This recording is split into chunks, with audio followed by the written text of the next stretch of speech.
ஆண்டவரும் இரட்சகருமாக இயேசு கிறிஸ்துவின் இனிய நாமத்தில் உங்கள் யாவருக்கும் அன்பின் வார்த்தைகளை தெரிவித்துக் கொள்கிறேன். அருமையான தேவ பிள்ளைகளே, new day new hope daily devotion மூலமாக இந்த நாளில் கூட உங்களை சந்திப்பதில் நான் மிகுந்த மகிழ்ச்சி அடைகிறேன். அல்லேலூயா. இன்றைக்கு கூட கர்த்தர் நமக்கு கொடுக்கிற வார்த்தை என்ன?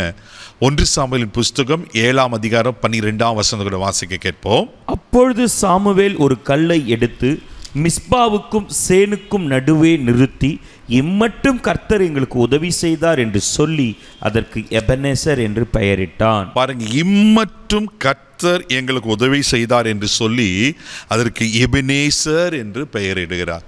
அதே பிள்ளைங்களுக்கு ஒரு அற்புதமான சம்பவத்தை நாம் பார்க்கிறோம். இம்மட்டும் இன்னைக்கு செப்டம்பர் 30ஆம் தேதி இந்த மாதம் முழுவதும் கர்த்தர் நம்மளை பாதுகாத்தார் அல்லவா? இப்போதான் இந்த வருஷம் துவங்கின போல இருக்கு. 9 மாதத்தை நம்ம முடிச்சிட்டோம். எவ்வளோ நல்ல ஆண்டவர் பாருங்க. இங்கே இம்மட்டும் நம்மளுக்கு உதவி செய்திருக்கிறார் அல்லவா?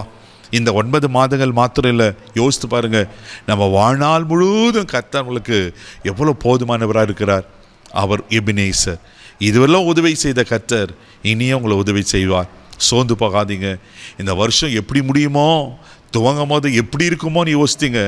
இப்போது நீங்கள் ஒரு கடந்து வந்த பாதைகள் நெருக்கமான கடினமான பாதையாக இருக்கலாம். இந்த வருஷம் எப்படி முடியுமோன்னு கலங்கிட்டு இருக்கீங்களா? ஆண்டவர் அற்புதமாக ஆசீர்வாதமாக முடிய பண்ணுவார். ஒருவேளை துவக்கம் அற்பமாக இருக்கலாம், உங்கள் முடிவு சம்பூர்ணமாக இருக்க போகிறது. இதை விசுவாசிக்கிறீங்களா? தெய்வ பிள்ளையில இங்கே ஒரு அற்புதமான சம்பவத்தை பார்க்குறோம். பெட்டி ஆர்மியில் பிடிக்கப்பட்டிருக்கோம். இப்போது அந்த உடன்படிக்கை பெட்டியை கொண்டு வரணும். இப்படிப்பட்ட சமயத்தில் தான் பெலிஸ்தேர் இஸ்ரவேலுக்கு விரோதமாக வருகிறாங்க. அப்போது சாமுவேலுக்கெல்லாம் சொல்லுவாங்க, இஸ்ரவேல் ஜனங்கள், பெட்டி இப்படி இருக்குது, நம்ம ஏதாவது செய்யணும்ன்ட்டு. அப்போ நாங்கள் பாவம் செய்தோம், எங்களுக்காக வேண்டிக் கொள்ளுங்கள். அங்கே 3ஆவது வசனத்தில் நீங்கள் வாசிக்க ரொம்ப அழகா இருக்கும், வாசிக்க கேட்போம். அப்பொழுது சாமுவேல் இஸ்ரவேல் குடும்பத்தார் யாவரையும் நோக்கி, நீங்கள் உங்கள் முழு இருதயத்தோடு கர்த்தரிடத்தில் திரும்புவீர்களானால் அந்நிய தேவர்களையும் அஸ்தரோத்துகளையும் உங்கள் நடுவிலிருந்து விலக்கி உங்கள் இருதயத்தை கர்த்தருக்கு நேராக்கி அவர் ஒருவருக்கே ஆராதனை செய்யுங்கள். அப்பொழுது அவர் உங்களை பெலிஸ்துடைய கைக்கு நீங்களாக்கி விடுவார் என்றார். ஆமென். நீங்க பாருங்க, இங்க சொல்லப்பட்டிருக்கு, உங்கள் இருதயத்தை கர்த்தரத்துக்கு திருப்பி அந்நிய தேவர்களாகிய அஸ்தரோத்தை உங்க நடுவில் எடுத்து போடுங்க. நீங்க பாவம் செஞ்சிட்டோம் புலம்புறாங்க, பெட்டி பிடிக்கப்பட்டிருக்கு. தேவ பிள்ளையில அங்க தொடர்ந்து நீங்க வாசிங்க, ரொம்ப அழகாக அங்க சொல்லப்பட்டிருக்கு. 5ஆவது வசனத்துல அங்க என்ன செய்யறாங்க பாருங்க. பின்பு சாமுவேல், நான் உங்களுக்காக கர்த்தரை மன்றாடும்படிக்கு இஸ்ரவேலர் எல்லாரையும் மிஸ்பாவிலே கூட்டுங்கள் என்றார். பாருங்க, எல்லாரையும் மிஸ்பால கூட்டு சொல்வார். எல்லாரும் மன்றாடி அங்க ஜெபிப்பாங்க. 10ஆவது வசனங்களை வாசிக்க கேட்போம். சாமுவேல் சர்வாங்க தகன பலிகளை செலுத்துகையில் பெலிஸ்தியர் இஸ்ரவேலின் மேல் யுத்தம் பண்ண நெருக்கினார்கள். கர்த்தர் மகா பெரிய இடி முழக்கங்களை பெலிஸ்தியர் மேல் அந்நாளில் முழங்க பண்ணினார். அவர்கள் கலங்கடித்ததினால் அவர்கள் இஸ்ரவேலுக்கு முன்பாக விழுந்தார்கள். பாருங்களேன், எந்த பெலிஸ்தியருக்கு பயந்து இருந்தாங்களோ, இப்போ அவங்க மிஸ்பால ஒன்று சேர்ந்து ஜெபித்த போது என்ன நடக்குன்னா, பெலிஸ்தியரை முறியடித்தார். அல்லேலூயா. தேவ பிள்ளையில அதுக்கு அப்போ தான் சொல்லுவாங்க, இம்மட்டும் கர்த்தர் எங்களுக்கு உதவி செய்தார் என்று எபினேசர் என்று பெயர் வைத்தாங்களா.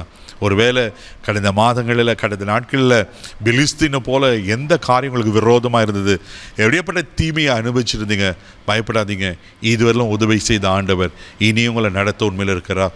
உங்களுக்கு எதிராக இருக்கிற காரியங்களை, உங்களுக்கு எதிராக இருக்கிற சூழ்நிலைகளை, உங்களுக்கு விரோதமாக மனுஷராக இருக்கலாம், பிசாசின் கிரியராக இருக்கலாம், ஒருவேளை உங்கள் அதிகாரிகளாக இருக்க, எப்படிப்பட்ட காரியம் இருந்தாலும் கர்த்தர் முறியடிப்பார். ஆமே.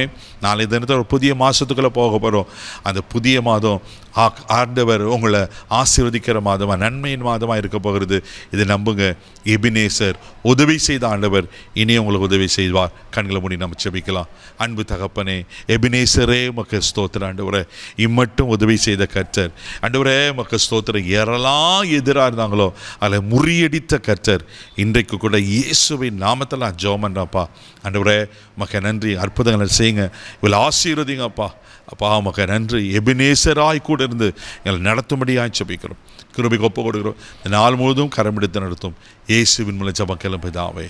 ஆமென். அவர் எபினேசராய் உதவி செய்வார். தைரியமா போங்க. God bless you.